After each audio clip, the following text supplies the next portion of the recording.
Hi, my name is Seth Waite, and I am going to be talking today a little bit about the project that I did to encourage imagination and to see and see again for Organizational Leadership 502. For my project, I am going to watermelon carve.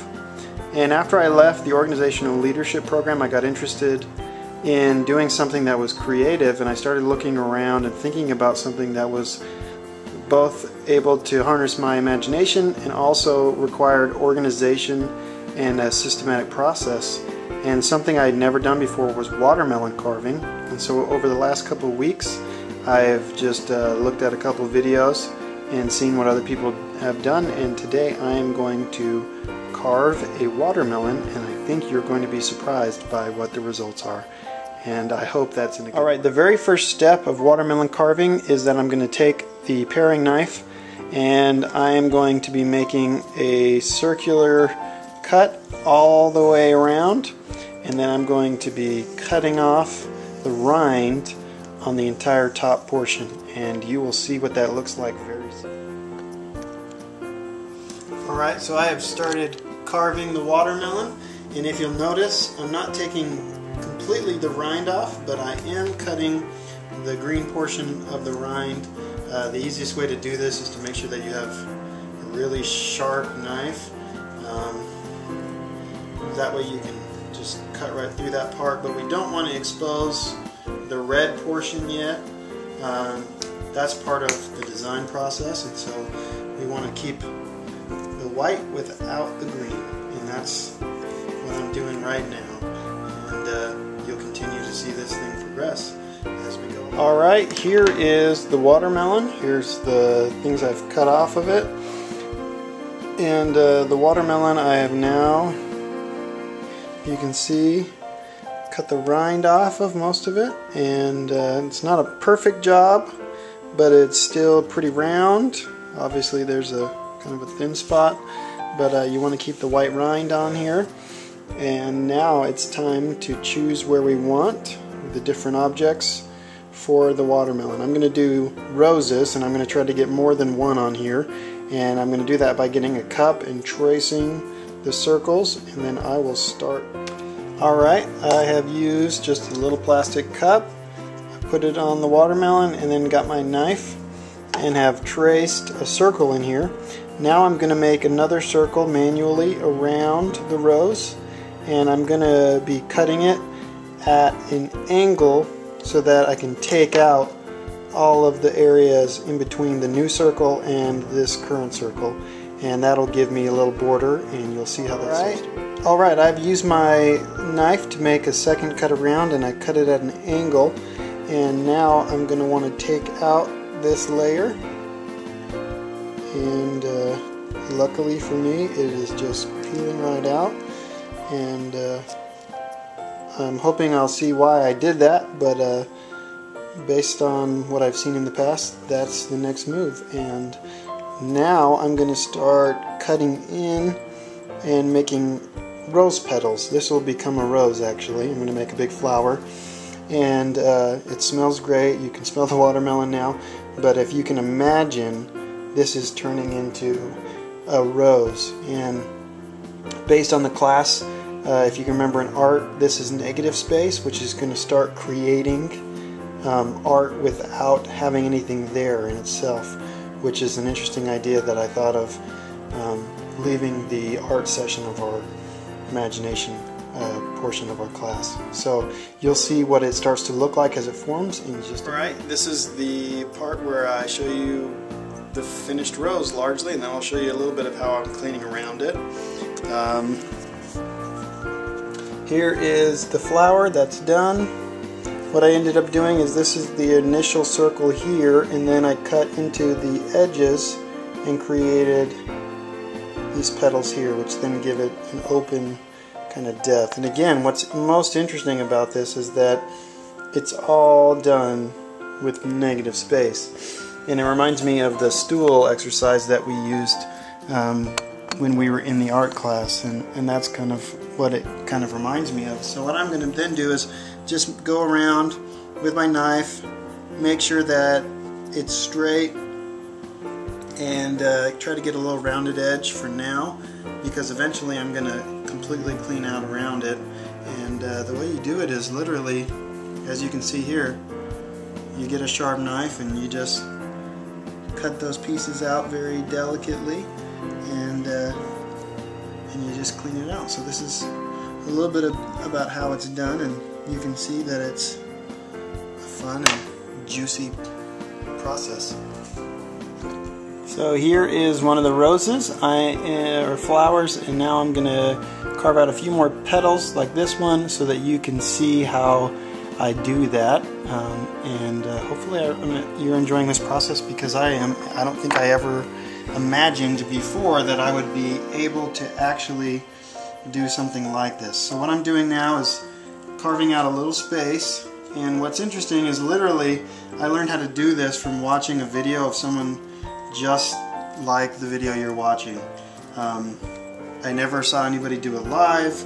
I just watched somebody on the internet and thought that this would be cool, and just watched kind of how they did it. And so you can see there's a little petal here. This is a small one, and then you just carve behind it. Of course, it's not going to work as well when you do it at kind of at an angle, and that way you give the petal some space.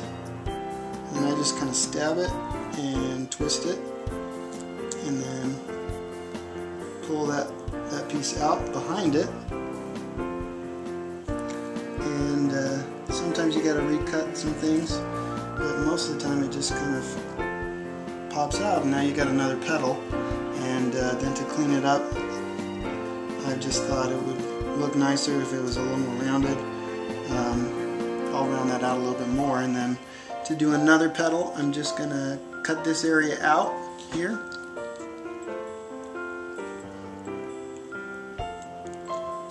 And tell you what, this watermelon looks like it's going to be good to eat as well. And then I'm going to dig a little bit more in at an angle and just cut back a little bit more. I want to make a fairly big one this time. And now I'm going to make the cut by just starting on the side and working my way around. And I want it to be pretty thin. And go all the way down here. And then I'm going to cut the area behind it.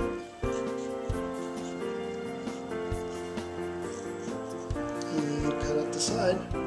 And just like the last one you just saw, I'm going to pull that piece out. And now you've got another petal. So that's how it works so far. I've now finished a lot of this flower. I think it looks pretty good. And here's some different angles.